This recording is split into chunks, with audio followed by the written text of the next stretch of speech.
In this video, Perturb and Observe MPPT control is implemented through C code in MATLAB Simulink.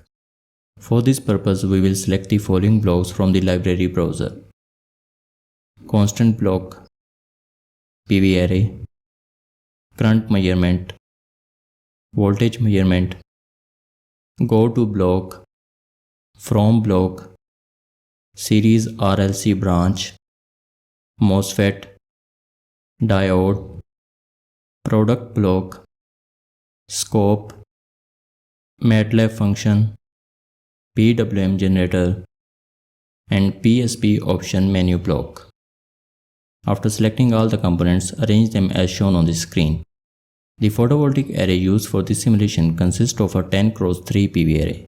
This array delivers 6 kW at MPV and standard testing conditions. The PV array's detailed specifications are shown on the screen. Maximum power voltage and current of PV array are 263 volt and 22.8 ampere respectively at standard testing conditions. The boost converter's input capacitor is of 5 millifarad. Inductor is of 2.5 millihenry. Output capacitor is of 250 microfarad. And load resistance is of 200 ohms. The design of boost converter for PV system is a lengthy process and has already been covered in a separate video. The link to that video has been provided in the description. The block parameters of MOSFET, diode, and PSP option menu block have been shown on the screen. The controller for the photovoltaic system senses the voltage and current of the PV array, processes them using the Perturb and Observe or P&O MPPT algorithm, and produces a duty ratio.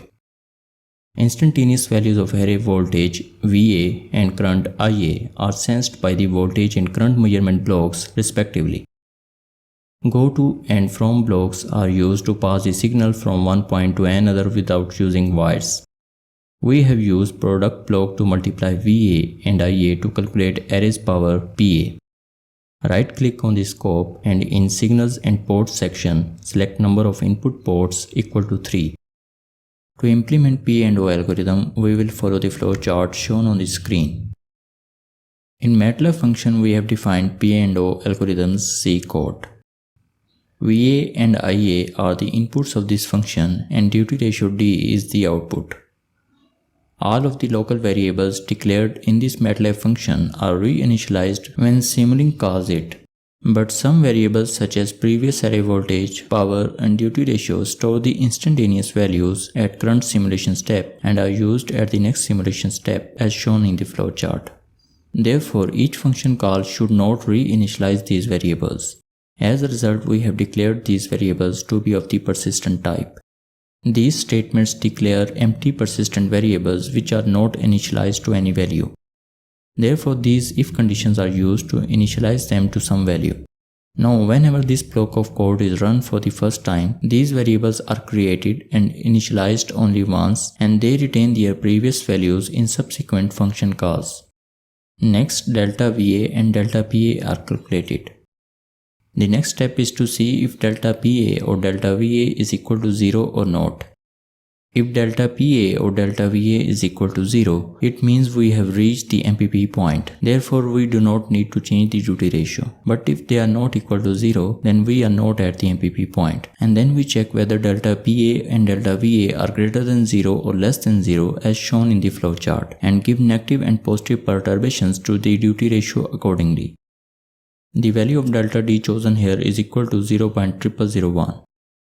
To limit the duty ratio between 0 and 0.9, these if and else if conditions are used. At the end of this code, instantaneous values of VA, PA, and D are stored in the persistent variables, which are used in the next simulation step. The duty ratio produced is passed to the PWM generator. Switching frequency of PWM generator is 25 kHz. This PWM signal is passed to the MOSFET switch of the boost converter. Now we will run our simulation.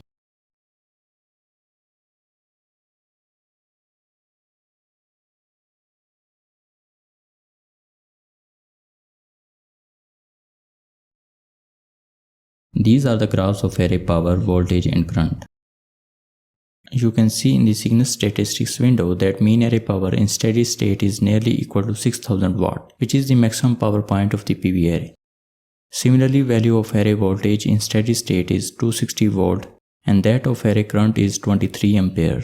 This shows that our P&O algorithm is working perfectly. There is no smoothness in the waveforms of VA and IA as can be seen in the graphs. You can either use a PID controller or increase the value of the input capacitor to overcome this. For PV systems, tuning a PID controller is difficult and increasing the capacitance value also increases the tracking time. But there is a third method and our waveforms will look like this if you add this code to the end of your algorithm.